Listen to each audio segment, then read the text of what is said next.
an Unspoiled Network podcast. This is Spoil Me, covering A Wizard Abroad. Chapters Kill Petter Forge and Castle Matrix.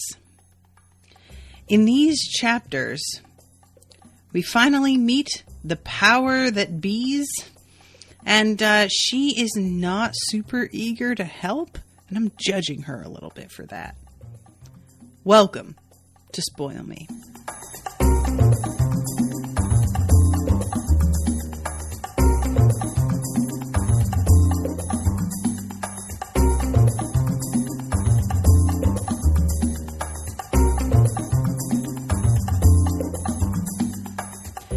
Welcome to the show, everybody. I am Natasha. Thank you very much to Devin for commissioning this episode. I've been excited about how close together they are, and I'm able to keep reading this pretty consistently lately. It's been good. Devin's here in the chat. Hi, Devin. So, okay. Kill Petter Forge. This episode, or this chapter, guys, I'm a mess.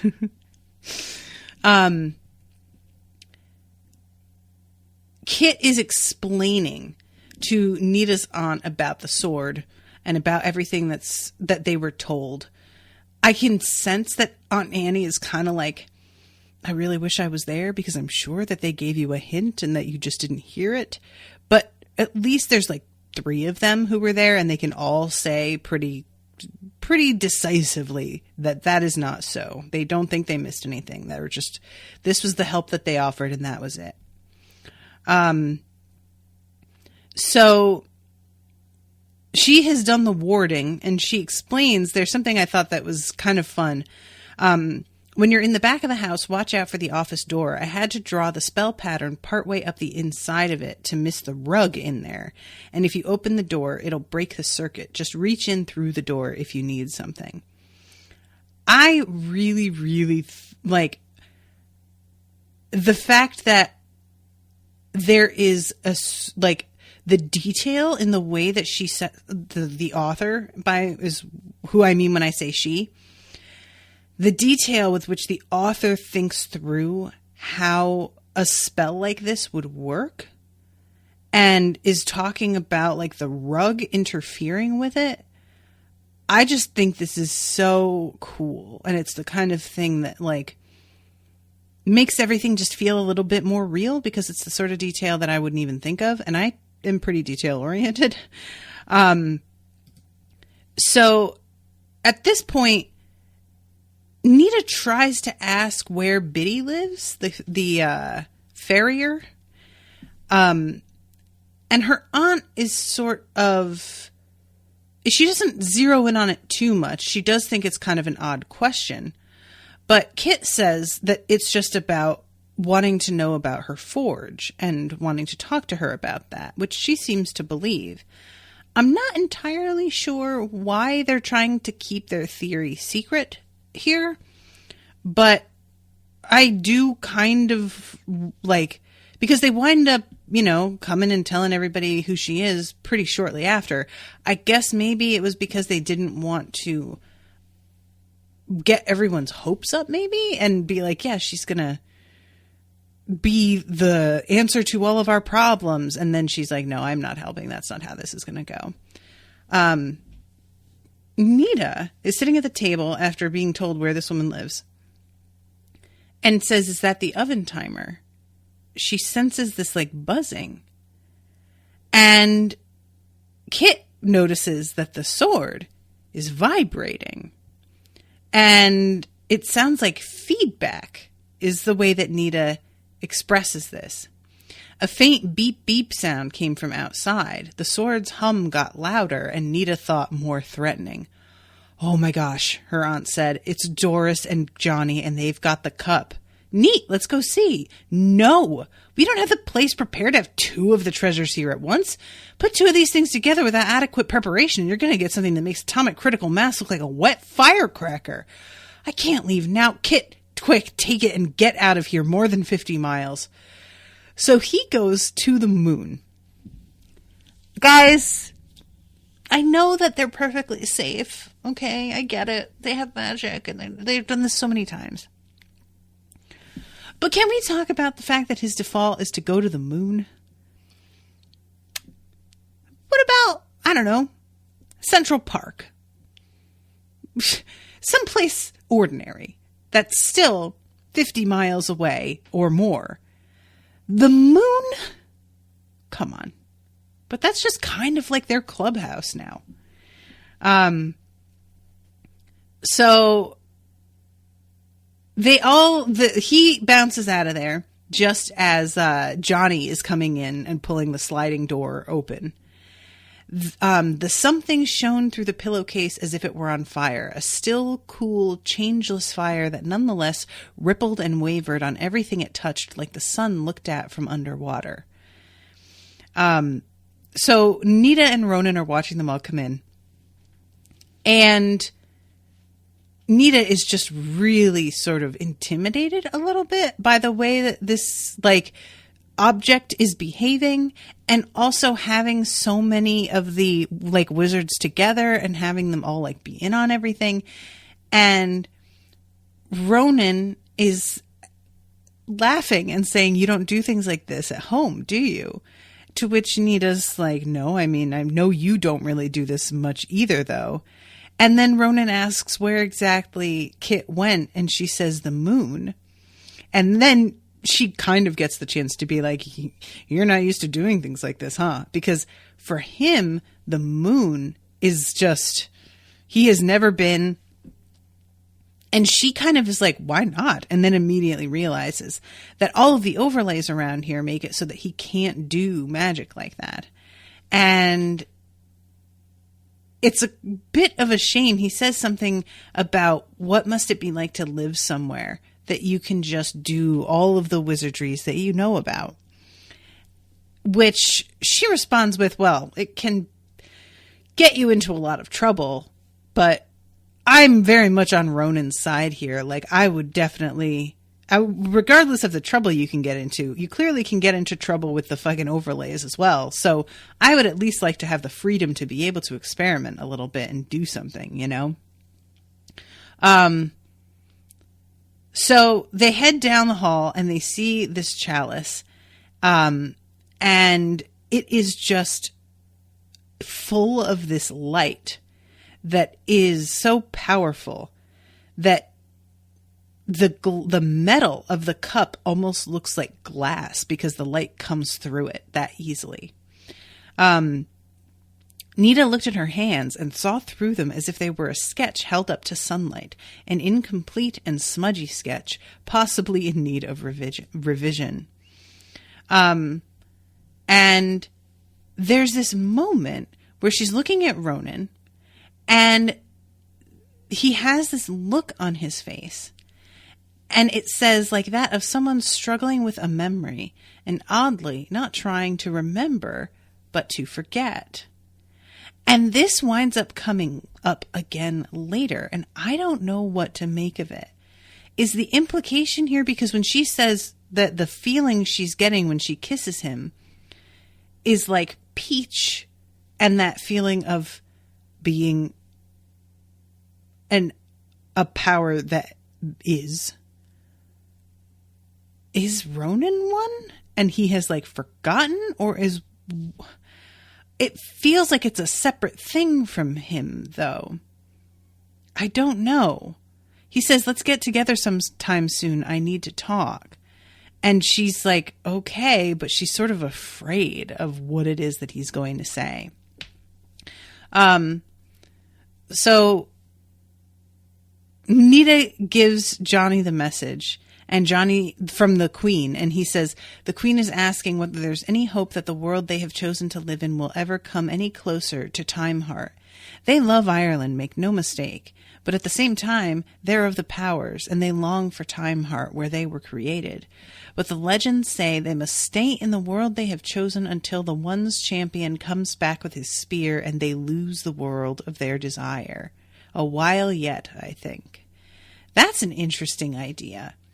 That the Fae are living in this, like, to us, spectacular world that's, like, far more real and far more powerful than ours, but it's not where they want to be. You know, it gives them a dimension of almost like humanity, of being helpless in the way that we are, you know?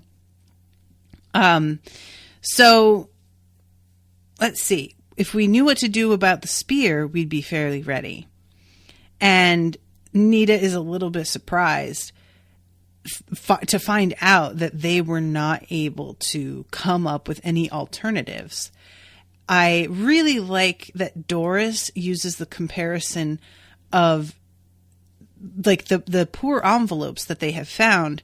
As she puts it, it would be like trying to hold a live coal in a piece of tissue. Which was very evocative. I feel like that got to the matter right to the heart of it. And I was like, oh, okay, I get it. So Aunt Annie says, even if we had uncontaminated matter from the beginning of time, we wouldn't have the expertise to do anything with it. I think we're just going to have to keep looking for some other kind of answer. So Nita says that she's going to go get Kit and give them some time to work this whole situation so that he will be able to bring the sword here. And she goes and finds Kit, and she starts to tell him what it is that Johnny said. And he interrupts her and says, it's okay. I heard it. I used your ears. And she gets mad and is like, what the fuck, dude? You tapped my brain? You didn't even ask me. What if you had overheard something I was thinking? And he says, what about Ronan? Oh, snap. He knows, and he is teasing her about it. He seems totally unbothered, by the way, which I am delighted by. Oh my God, my throat. It is just such a thing. It is just such a thing in these kinds of, and I don't mean these kinds, because this is obviously far above in terms of quality, many other YA books. But in YA, having a love triangle is just such a thing. And evidently, that's not going to be how she plays this. And I can't thank her enough for that. I can't thank her enough. Like, it is just such a relief. I hope that I'm right too, because if I'm like saying this right now and it turns out that we are going to play that game, I'm going to be like, ugh. But yeah, I just really don't, I find that kind of thing so tiresome. You know, there are times where a love triangle can be done really, really well. It certainly has been done where I am invested and I don't know the right answer and whatever. But mostly it's so boring.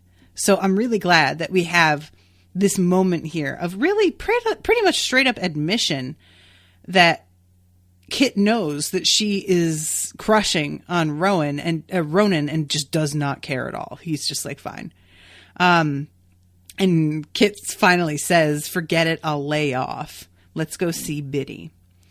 I think a question popped up. Here it is. Why can they just go to the moon, but the kids from Ireland can't?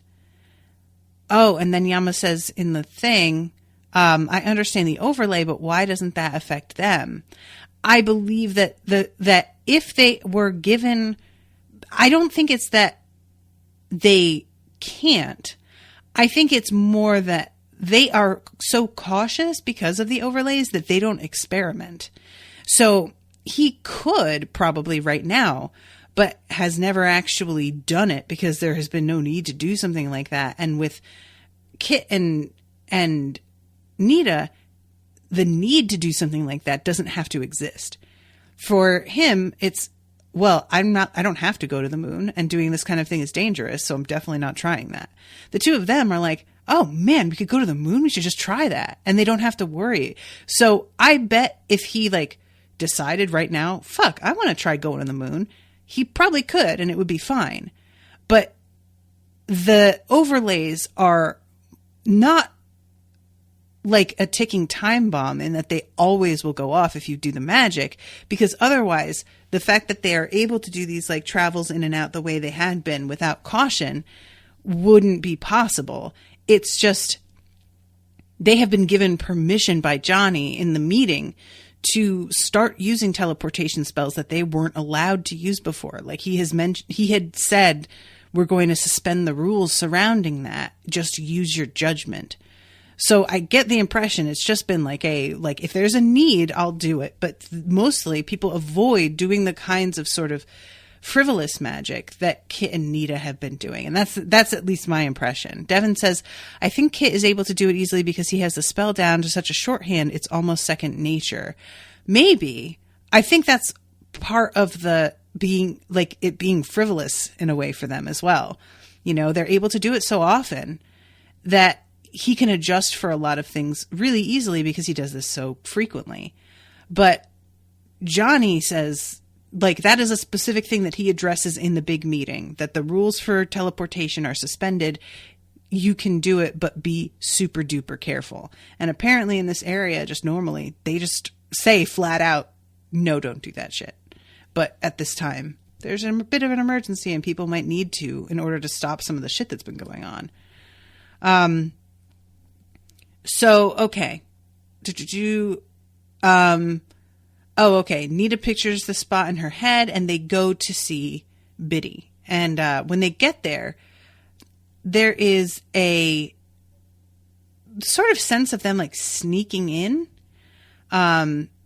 Even though I know they're really not, but like Nita unlatches the gate really quietly and they walk around really slowly and are talking like under their breath, yada, yada, yada. And, it turns out they think that she's out, but but Biddy is there and is just, I imagine, just kind of watching them prowling around, like amused, wondering what the hell they're doing. Nita, for her part, touches the forge that Kit has said that he can't believe is so alive. And when she touches it, the low level awareness of like inanimate objects that she normally feels, it's like a hot stove in comparison. It is just so much more intense. It's like a radiating sort of burning sensation. And she's just kind of, I think, a little bit alarmed by it. You know, it's just so much more than what she's used to. So let's see. Finally, Biddy comes out and she tries to continue to play the, oh, I don't know what you're talking about sort of game. And I really enjoy Nita just basically being like, all right, look, you need to stop. We know the accent that you're trying to put on, like you're like kind of American. I don't know what you're doing. It sounds weird. I thought it was weird right away, but I just figured maybe it was something I hadn't heard before. But now that I know what you're trying to do, it's like, not pulling it off. And you may be one of the powers that be, but you're no more perfect than we are, especially not at sounding like you've lived somewhere you've never been. And Kit pulls out Fraggle Rock and shows it to her. And she has this like kind of moment of, I want to say almost nostalgia. Like there's a real sort of like, oh my God, I haven't seen it in such a long time, you know? And she says something about how it's more tired than I remember. Nita says, you can do something about that, to which Biddy's like, oh, can I?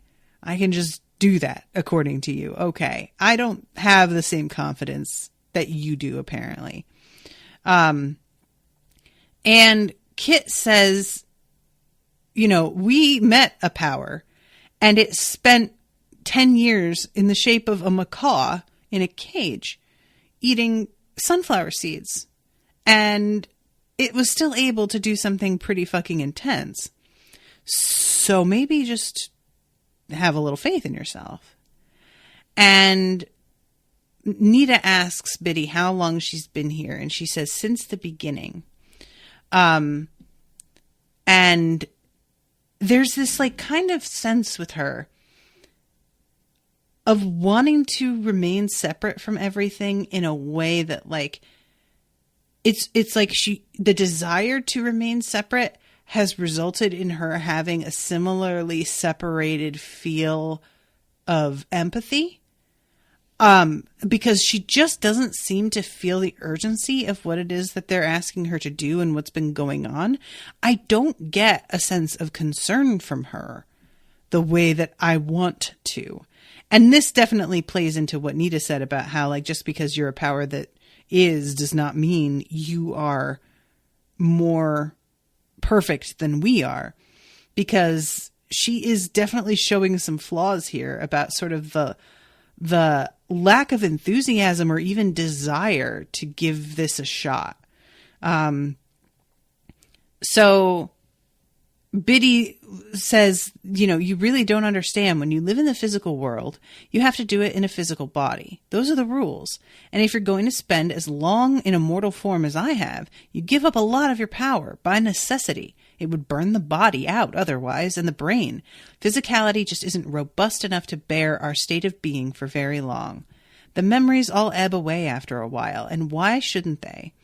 I did my work well. Too well. I fell in love with what I made, and I couldn't leave it. You're quite right that we're not perfect, especially that way.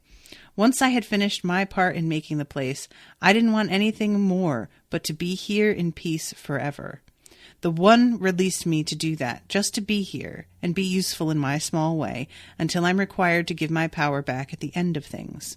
I do my forge work, and I live in the place that I love. To Kit, he's just hearing this and is like, okay, you love this place. We get it. Why the fuck aren't you stepping up then? Like, what are you doing, dude? This is a very simple, like, 1-to-1 ratio. You care. The place you care about is about to, like, go up in fucking flames. And she says that the power to pull matter from the heart of time is not something that she has anymore. And wizards or not even the seniors have that kind of power. And Nita says, I know someone who does, at the moment anyway.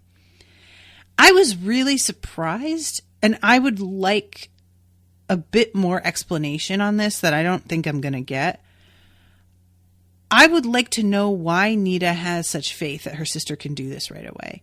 Like, granted, her sister is very powerful at the moment, but I do not understand why Nita thinks that she knows better than a power that is why, like, whether or not something is possible. And I don't know. She's so quick to say it, you know, and I don't really understand why she is so confident about it. Who knows? But maybe we'll find out. I can't get you someone who knows how to do everything, but I can sure get you someone who thinks she does. Second best, maybe, but take it or leave it. And she then says, we could require it of you in the One's name. But, you know, and then she stops herself. And finally, Biddy says, it's better than doing nothing, I suppose. Yeah, you think? There's no need for you to phrase it like that, Biddy. Jesus Christ. She's got no enthusiasm. There's no sense of obligation or interest. It's just like, oh, I guess. Like, come on, fuck. You know? So they go back to her aunt's house and explain to everybody who Biddy really is. And it takes a minute for everybody to really absorb what they're being told, but then they're like, oh, wow, okay. So there is the idea that Ronan, like Nita says, it was Ronan's idea, we can make another. And Johnny's like, all right, well, we need this like matter that's more alive than the matter that we've got. And if you think that you can just go to Time Heart and get it, that's not how that works. And Kit says, well, then we could do a time slide. Johnny shook his head. We would need a wizard with enough power to drive that kind of a slide back far enough. You're talking billions of years. And Kit says, should I? And Nita's like, all right, go ahead. So he goes and he gets Darien.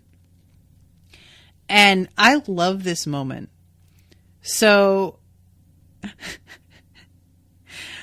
there's a bard that they need to consult to get the story while Kit's off getting Darien. And this is when Aunt Annie summons the kitten. Guys, I forgot about this little kitten already, and it is so hilarious, and I want to look at it, and I want to hold it in my little hands. Oh, I need a little kitten in my life, but not like permanently. Kittens will fuck your shit up. So the kitty door flapped as Tula scrambled in through it. She stood there very small and black with her tail pointing straight up in the air and said, "Mew." To which Nita's like, okay, you don't need to do that. They're all wizards. Let's just cut to the chase. We need advice. And Tula's like, oh, okay, cool. But tuna, though, right? And Johnny's like, man, we used to do that shit after as payment for the information you were going to give us. And Tula's like, yeah, used to. Operative words. I don't give a shit what you used to do. Give me my goddamn tuna. Also, I want some cream. I'm upping the price because you're being a dick. Tula, oh, I love you so much. So she eats very quickly and sits down and begins to tell them the story of the Spear of Victory. I have to confess, guys, that other than the star and hammering it on the anvil, a lot of the story I didn't really understand its relevance, and it might be that we don't until later. But yeah, Arius took a star and hammered it on the anvil and so made the blade of the spear. Then Tuath Dedanan brought it with them through the air and the high air when they came to Ireland, and with them it stayed, gave light to any place it was in for the burning that was in it. Then came Baelor and made a tower of glass for himself and his creatures in the sea near Ireland. Baelor's likeness was that of a human, but gross and misformed, and one eye squinted away almost to nothing for the hugeness and horribleness of the other. So great was it that it took 4 Fomori with forks of iron to pull the eyelid up when Baelor wanted it so. And when it opened, what its glance fell on scorched and burned and was poisoned and blasted off the world and out of it. Which, wow. Okay, that's intense. Other wizards said that only fire and the spirit of fire would end Baelor, and that one would come who had all skills and was kin to Baelor and would make an end of him. So the Tuatha waited, looking for that one to come.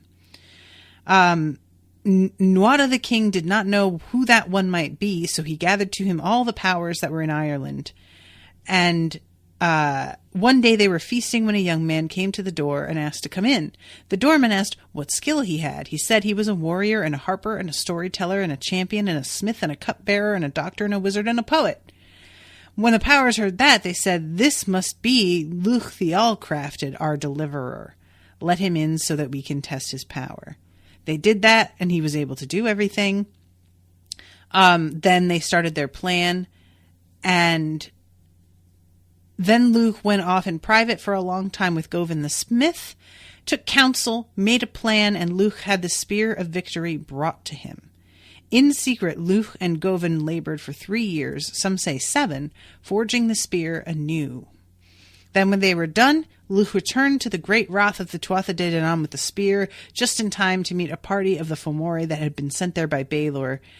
Luch unwrapped the spear, called on Tuatha to cover their eyes, and the spear roared with rage and blasted the Fomori to ash on the instant, all but one, that Luch sent back to Baelor to tell what happened and bring the message of Luch's defiance to him. Then the war starts. I have no idea what a lot of this means, and we will see if it means anything, but at the moment, it appears that this star is really the key element. Pun intended. So at this point, Darien comes in, and I love the detail that she's wearing one of Nita's shirts, and Nita feels this like flash of deep irritation because Darien keeps borrowing her clothes and sort of ruining them. And that is something that I have never had to deal with particularly. There was a period of my life where I wore the same size as my mother, and I would borrow a lot of her clothes because she was very like hippy dippy, and she wore a lot of like kind of boho clothes that were really pretty. And that is the closest I have ever come to having like that kind of borrowing. Like, I think one time my mom found me wearing a dress that she had been looking for, and like I was out. She didn't know I had grabbed it. And she had been looking for it, didn't know where it was. And then I came home and I was wearing it. And she was like, God damn it. So I know some of this. But when it's your sister, I feel like that's more annoying because like your parents are supposed to be sort of like keeping an eye on whether or not they do shit like that. And just being like, come on, guys, tell her to take my shirt off. But she keeps it to herself and just tries to be like cool about it because she knows now is not the time to let this shit get in the way. So she introduces everybody to Doreen, and everybody is like, wow, okay, shit. Like they all know who she is and what she has done recently. And Doreen says that she knows what they're trying to do more or less. And she says it's all been updating itself in the presses in my manual for the past few days. And Biddy says that she used meteoric iron when she created it, and that it seemed to be sort of appropriate, which does make sense because it's meant to represent fire and the heart of a fucking star. Yeah, that feels appropriate. And Doris says you would need meteoric iron from around the time of the birth of the universe. Doreen shook her head. It wouldn't be meteoric. That early in the physical universe, there weren't any planetary bodies to shatter and turn into meteors yet, not even in the oldest galaxies. You're going to have to get real star steel. From the nucleus of a star? Johnny asked. Plenty of iron inside stars. Yeah. And Biddy is like, okay, I'm sorry. You are saying that we should create a time slide back billions of years and fasten it in the heart of a star. Really? And Doreen's like, yeah, what? She really, like, it seems like she genuinely doesn't really get why everybody's so, like, caught up on this. And I don't quite buy it. I think she knows exactly why. I think she's just arrogant and just being kind of like, yeah, what? It's not a big deal for me, whatever. But it is effective. I can't lie. So Dora says, do you really think that you can do this? And Doreen's like, get what you need? She sat back in her chair and let her eyes drop closed a little, then began to speak in the speech. It was not exactly a spell, but the schematic for one, the outline, with certain keywords and phrases left out so that nothing untoward would happen. Nita lost the thread after a minute. She had never heard any spell so complex in her life, and the several parts of it that she did understand, the power control parameters and the description of the matter that would be conducted down the time slide, all rattled her badly, along with several names to be invoked. Nita knew that her sister had in some ways become the manual since her own ordeal, and by way of semi-parenthood, Doreen had the power of a whole race of sentient computer wizards to draw on. But Nita had not had those facts brought home to her quite so definitely as they were brought home now. She shivered. It was like being a big sister to a nuclear explosion that could pick its own time to go off and was thinking of doing so soon. Yikes! That's pretty intimidating. And later on, Doreen even says something about like the look on Nita's face when she started to say the spell is really like kind of, just cackling over it and feeling herself a lot. And Nita is sort of irritated, but at the same time, she can't deny that like this bitch has the power though. It's for real. She has a reason to be feeling herself, It may not last forever, but at the moment, she's not fucking faking it or anything like that. If the other end of the slide were to slip out of place in either location or time, it could annihilate the Earth. You realize that, of course. Doreen shrugged. At the rate things are going, people might be thankful for something like that. Well, shit. And she's like, if I were you, I'd take the chance. I can do this now, but whether I'll have the power next week or next month is a good guess, if the world still exists next week or next month. And they're like, well, shit. All right. I guess we're going to have to do it at the Matrix, Castle Matrix, which we find out in this that Matrix means womb, which I had no idea. And that makes the movie name mean a lot more. And the like symbolism within the movie, The Matrix, I'm like, did they even mean for that to happen? They must have known, right? I feel like they had to have. So Doreen, yeah, here it is. It was worth it to see the expression on your face when I outlined that spell. What a look. I thought you were gonna... Never mind, Nita said. Becoming a wizard had mostly changed her sister for the better, but it also seemed to have increased some of Doreen's more annoying traits, like bragging and teasing. And this is when Nita asks how her parents are doing. And we find out that her parents are really struggling with her not at home. And she says something about how they're not going to be doing this to her again anytime soon. And this should really be seen as like a victory. And Nita should be asking immediately, so I can go home. But then immediately realizes, I don't want to go home. There's a lot to do here. I'm on assignment. I have to finish this. And it's just a kind of a nice moment because I think, you know, it's easy for kids to forget or not quite understand the relationship that their parents have with them. And like, I went to visit my aunt one time in Georgia. I was probably like 10 years old. I might have been younger. I flew there alone and I stayed there for 2 weeks. And there was one night where I was very homesick and I was crying and they comforted me and I was like able to go back to bed and just kind of deal. But I really, really, really miss my mom. And I remember it was back before all of the new security measures that were put in place surrounding, you know, getting on and off planes. So your family would be there to greet you at where you like off-boarded. Whereas now they have to wait for you to come all the way back through where security is. And I got off the plane and I saw my mom standing there and she like immediately like dropped down to the ground with her arms open and I just like ran straight at her and she squeezed the hell out of me and was like crying, but like trying to not be crying. And it was just one of those moments where I realized that like my mom had missed me as bad as I missed her. And it was a weird feeling to know that because I just assumed that as a little kid, it's different for me and that grown-ups won't feel the same way. And that was like one of the first times that I realized that they do. It's just, you know, they are the grown-up, but that doesn't mean anything in that regard. And that sort of feels like the moment that Nita's having here. You know, she's being sent away and had really been thinking of it as like her parents wanting her gone and then realizing that like, oh, they miss me and they kind of wish that they hadn't handled things this way. And I can't help but wonder how much like the powers put it in her parents' head to send her away because she had this assignment. And maybe they're like kind of like reconsidering because the initial impulse to send her away wasn't entirely their own impulse. But I don't know. That's a real like, that starts to get into like free will stuff that's really tricky. And I don't know what that looks like.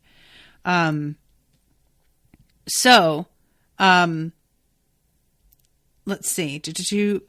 Oh, right. So Kit goes home because it's about to be like dinner time. Johnny and Doris and Ronan headed out past Nita to Johnny's car, saying their good nights as they went. As Ronan passed her, he said, "That was your sister?" "Uh-huh." "You poor thing," said Ronan. Nita nodded in complete agreement. "She has her uses, though. See you later." Nita went back into the kitchen where she found her aunt staring moodily at a sink full of teacups. "They breed," she said. "I swear they do." That's a good ending. I like that. So then we go into Castle Matrix. And Nita has a hard time sleeping. She's just nonstop thinking about this bonkers fucking spell that they're about to do. And she goes into the backyard, and there's this really interesting thing that happens here. She hears like this crunching of gravel and knows that there is somebody there and feels herself getting very tense. But it's not entirely unpleasant, which I was like, oh, it's Ronan, because I thought at first that there was another time slide happening. And it's so funny. When he says hi, she's kind of like, there's like a sound to his voice, and she's like, dude, what's your deal? You always sound so angry. Like, why? What doesn't it tire you out a little bit to always be like this? He says he couldn't sleep. And she says, and you walked all the way up from here? I'm glad I didn't bother going in to look at the TV. There must really be nothing on.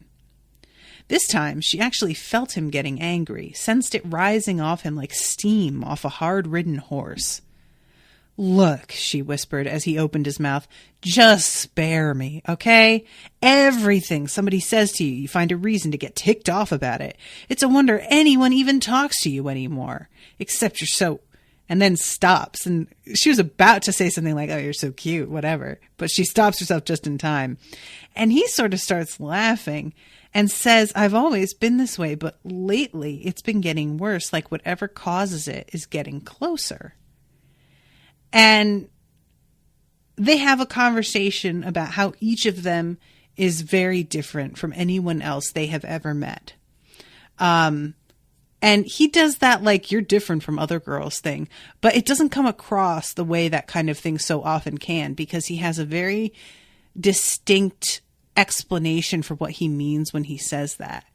He says a lot of them talk tough, but if you push them, they give. You don't talk tough, though, mostly, and when you do, you're scary. As for pushing, you just fall all over whoever does it like a brick wall. Which I think is a pretty great, like, descriptor, and I really hope that I also give that impression in my way, but I feel like I do kind of give more than one would think, because I just want people to be happy a lot of the time. And she says something like, well, you're sure different from everyone else I know. Then shut her mouth again, lest the confusion inside find its way out and make her look like a total dork. And then Ronan says, you also think really loud. And she looks at him, and there's this feeling that comes over her that's like a trembling. And she's like, what the hell is happening? And all of a sudden, she remembers this thing that it says in the manual, that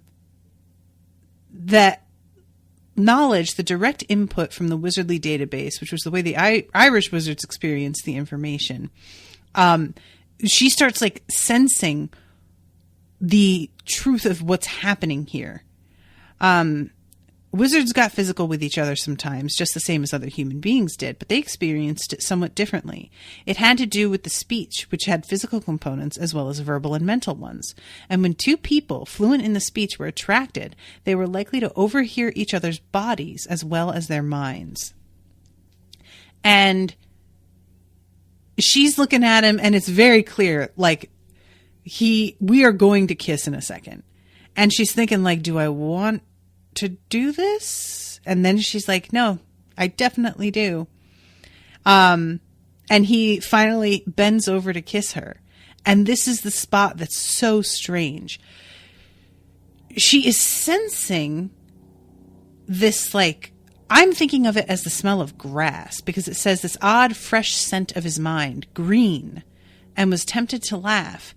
And then another sensation. She blinked at him. Her heart was racing. So she pulls away and then kisses him again. And there's that same sense comes back. But there's something else in there. There was something in the warm, dark, an irritant, a scent, or a color that she knew that made Ronan keep lashing out at everything. Some kind of energy looking to be properly expressed, not mere rage, but a righteous anger, turning on itself without an outlet, impotent at the moment, straining to get out and be put to the right purpose. A flash of scarlet, an impression of something swift and fierce and full of temper and utterly good. And she pulls back completely as she remembers that this is the sense of that she got from Peach. And it says, but that had been only one of that creature's names. It had many other. Without her being able to prevent it, she felt Ronan's thought follow hers, down to the image of how she had seen Peach last, molted of its old body, now superb, immortal, unconquerable, one of the powers that be. And Ronan just gasps and says no, and runs away. And Nita is sitting there like, kind of almost like feeling like she wants to cry, but also sort of bewildered. And that's the end of it. And I don't know what that means. Is there like pieces of Peach around? Can Peach possess a person? Like, is that just a reflection of being one of the powers that be? And it's not Peach specifically, but just like that same vibe? I don't know. I don't know what to think about this. Really, really weird. So they head down the next morning or the next evening to Castle Matrix. And they're heading in. The main part of it was a square, secure tower about 120 feet tall and 50 feet on a side. To Nita's intense delight, it actually had battlements on top. There were narrow arrow slit windows here and there, up and down the face of the tower, and a huge iron-bound oaken door at the bottom. Off to one side, an additional wing had been added. It was about 50 feet high, with diamond-paned windows. A low fieldstone wall ran around the graveled area. So they go inside, and there is heavy like drapery everywhere because the drafts, tapestries, the way that works. And they are looking around and just kind of overwhelmed by the place. And it sounds really wild inside. It had whitewashed walls, black and white tiled floors, and big, handsome, polished wooden tables. The black and white tile floors I know are a thing in these castles, but it always sounds so modern to me that it's a weird thing to try and picture, Immediately to their left was a huge fireplace with a strange sort of grate that seemed to be designed to hold the fire's coals vertically rather than horizontally. A big iron spit and a crank to turn it stood in front, and there were smaller fireplaces, grills actually, to either side of the main grate. It turns out he has created a spell diagram on the floor and has painted it with acrylic paint, and that way it's a little bit more stable when they're working with it, because it's not like, just drawing it with chalk or something. And Johnny says that he found the place in ruins, and that there had been a tree growing through the roof, and that he and his wife helped to put it back together. And he says that she's in London at the moment with her son. And it was like a real moment for me of being like, oh, it never occurred to me that he would marry a non-wizard. Like, I just assume that wizards sort of wind up wanting to be around people who get what they are. And I wonder if she does know. I feel like she must, because he's the one in charge around here, and there's not going to be an easy way to keep that secret. But yeah, he says, the Normans built the place sometime in the 1100s, and they fell in love with it and got more Irish than the Irish, as the saying goes. They built this place on the site of an old holy well. It's still there, but there's more than that. Matrix had been a center for a lot of kinds of faith over the years. The mother goddess honored here first. That's where its first name came from. Matrix means womb, but the older form was probably Matricy, the castle of the mothers. And I thought that was all actually pretty interesting, the evolution of who owns what and how it's built and what it began as. So they go, let's see. She goes and takes a look at the spell diagram. And there were things that it says, half the figures in the speech that she was used to tracing out laboriously and in whole, here were only hinted at. A single graceful stroke held the place for a figure or diagram much more complex. Which I find fascinating, that he can sort of shorthand the written spell, which wouldn't occur to me to be a safe thing to do, you know? So let's see, the spell was for the magnetic bottle that would be needed to confine the star steel and cool it down until it was safe to work. For in its native condition inside the star steel would not be solid metal or even molten, but iron plasma at something more than 7,000 degrees Kelvin. If there was any specific part of the spell diagram Nita would have been interested in double checking, that was it. But again, the shorthand that Johnny was using was a little beyond her. So she points out something in particular, about like a sense that she's getting from under her feet, I think. And Johnny is like, oh yeah, there is. There's power in the earth here. The water table runs fairly high, and this castle's element is water. No surprise, since the place is more or less haunted by the female principle, and water and femaleness are associated. So he chose this place because it is so water heavy in its like symbols and its associations with the earth that it's probably the only safe place that they could do a spell this fire centric, which I think is really interesting. So her gaze dwelt particularly in one spot, which Nita had not noticed earlier and not known what to make of. She had noticed earlier and not known what to make of. While the rest of the spell was written in shorthand, the names of the participants were all written out in full, which was vitally necessary. The name written in the spot Doris and Nita were examining, though, was not the complex, fussy thing that most human names were. It was simple, just 6 curves and a stroke. Names that short tended to be like short words in the dictionary. The shorter they are, the more meanings they tend to have. It never occurred to me that that is true, but it absolutely is. And it makes a lot of sense why it would be that way. The more syllables in something, usually there's like it could be just a portmanteau of combinations of different words. But oftentimes you're adding syllables to really get specific and cut something off from other meanings. And that it never occurred to me. That's like really interesting. She says, still, there's something odd about it. The usual continuation curve is cut awful short. I wonder about that. Like, is that part of the broken piece that like is inside of Ronan? Like, I don't know. I might be like putting things together that are not meant to be connected at all. So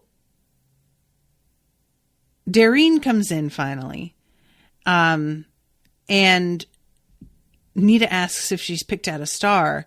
And Darine says, we're going to have to wait until the time slide is fastened because there's no way to be able to tell from this side. Just make sure you pick a star that's not scheduled to have inhabited planets later, Kit said. Darine looked at him with mild amusement. Kit, from that end of time, it's already happened. There never was a star to have planets. You hope, Kit said. If it didn't work back then the star's either still just fine, or it's long since gone nova from being tampered with. Which is all just too much for my brain to keep track of. This is why time travel stuff is like way beyond me most of the time. There are too many variables, and it's hard for me to even like, as a reader or viewer, like hold those thoughts in place and be worried about them because there's too many, you know? So they get down to the spell. She's asking before they head out, how much the magnetic bottle thing holds, and has to get a lot of information about like exactly what she wants as part of the metal. Like she asks, do you want some carbon in with the iron? And she says about 1.5%. It's just fascinating to me that they can get this like detailed with it. So he says, I know in group spells, usually people divide it up, but if it's all the same to you guys, I would rather handle everything that has to do with the time slide. I'd sooner rather handle everything but the time slide and leave that part to Dareen. The treasures themselves are going to need watching to make sure they don't interfere, and I would prefer that each of you in the active diagram concentrate on that. Does that seem appropriate to you? So this moment is really interesting. Doris goes and gets the chalice. The whole thing blazed. Doris carefully bent down to place the cup in the center of its circle. It burned even brighter, and the light liquid moved gently and threw ripples of brightness on the high ceiling. Water knows its own, Johnny said. Doris, keep an eye on it. If any of these things is likely to get out of hand here, it's the cup. We needn't do anything about the stone.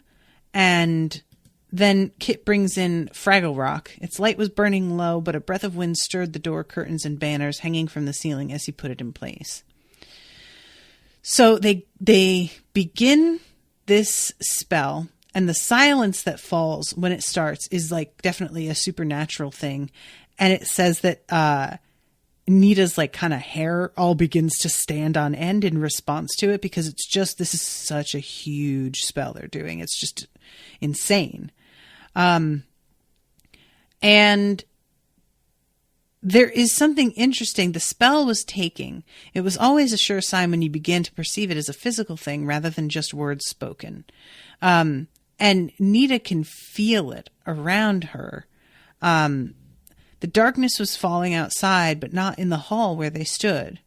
The sword and cup blazed, throwing long shadows back and up onto the walls from everyone who stood there. There was no telling how long this would take. So Dareen folds her arms and begins speaking, and if Nita's hair had stood up before, now she felt as if every hair had turned into a pin and was sticking her. Dareen was building the time slide. The timelines would not, of course, actually exist in space or time, but would circumvent both. So all of a sudden, they are not in the room anymore. They are in a webwork of nothingness, and the stars are too close together. Nita is really noticing this, which makes sense because it's like just after the Big Bang, so they have not begun to spread apart. And Nita is just like, dude, I can't believe that she went this far back. This is too much. Like, she's starting to get really, really worried here. One after another of the stars nearby seemed to veer close, then away again as Dareen considered it and then rejected it. And I really am dying to know what it is that causes her to reject one of the stars. Then one loomed up close, a big white star with a tinge of gold. Dareen closed her eyes and spoke one more word. So they begin to basically travel into the star. And like, this feeling of being annihilated by the light is very real, despite the fact that that's not happening to them. It's just overwhelming and really kind of terrifying. The cup had sensed fire and was trying to put it out. The essence of all quenchings was trying to flow up the timeline into the core of a live star. The least that could happen was that the time slide would be deranged and the whole energy output of that star would backfire down it. And then Doris and Aunt Annie chime in, and Nita is laughing because the two of them are using their own spell work to kind of quench this I don't want to call it an attack, but interference, I guess, from the cup. And they're doing it with this tone of voice that's like very like they're scolding it. And the cup struggled, but the blue light washed higher and then abruptly fell away. So Dareen calmed down and is at the end of her spell. Nita could see Dareen look carefully at the metal mold, then crouch and poke her fingers very carefully at a spot in the air about a foot above it. She lowered her finger carefully to the mold and said another word. Fire followed her gesture. It paused in the spot where Doreen's finger had first paused, and Nita smelled ozone as the tiny spark of plasma took shape at this end of the time slide and destroyed the air molecules in the spot where it had arrived. That one pinpoint of light drowned out even the fire of the treasures and threw back shadows from everyone as stark as if they had been standing on the moon. The mold filled, the steel of it smoking. All the air began to smell of burnt metal. Nita looked at Doreen. She was turned into a black and white paper cutout by the ferocity of the light. The mold kept filling.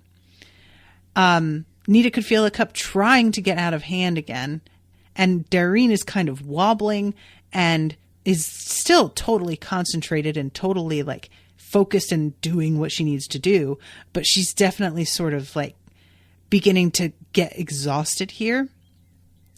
And the light very suddenly went out with a noise like a large short circuit happening. Doreen fell over sideways. Everyone blinked. Nothing was left but the light of the three treasures, now looking very pale to their light-traumatized eyes. And one other light. The steel mold was full of it. Iron, still liquid and burning red, skinning over and going dark like cooling lava. Just the sight of it unnerved Nita and filled her with awe and delight. And I love that Nita had been saying in her head, "You can do it, little monster." And Doreen, when she comes back to herself, says, "What's this little monster stuff? It never even got really tough." And then she passes out. Doreen, girl, maybe you don't think it did, but obviously it was more than you thought. So Johnny tells everybody that they should spend the night, and Biddy is looking at the molten iron and is trembling. Looks like even worse than Doreen. And Kit says, "Why am I getting nervous all of a sudden?" And Nita's sort of like, "I can't think about this right now." And she walks away, but there is a real big sense here of maybe Biddy not holding up her end of this deal, that maybe she isn't going to be able to do this. And I don't care for it. I'll just say it. I don't like it. So we'll see. And that is the end of those chapters. So yeah, that was fascinating. I really, really enjoyed this. Yama had to go. Bye, Yama. I have to wrap up here. So thank you again very much to Devin for commissioning this. I am super curious what the hell is going on with Ronan and what Biddy's going to do, because I just feel like she's going to bail, but I don't know what that's going to look like and what reason she's going to give. I'm super, super curious here. And just overall, this has been riveting. So I'm excited.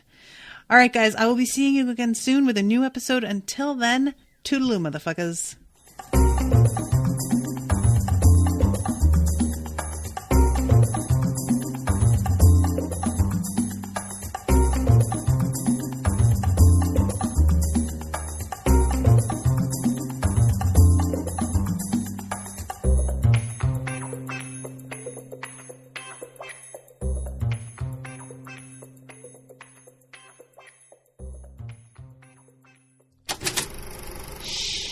That was an Unspoiled Network podcast.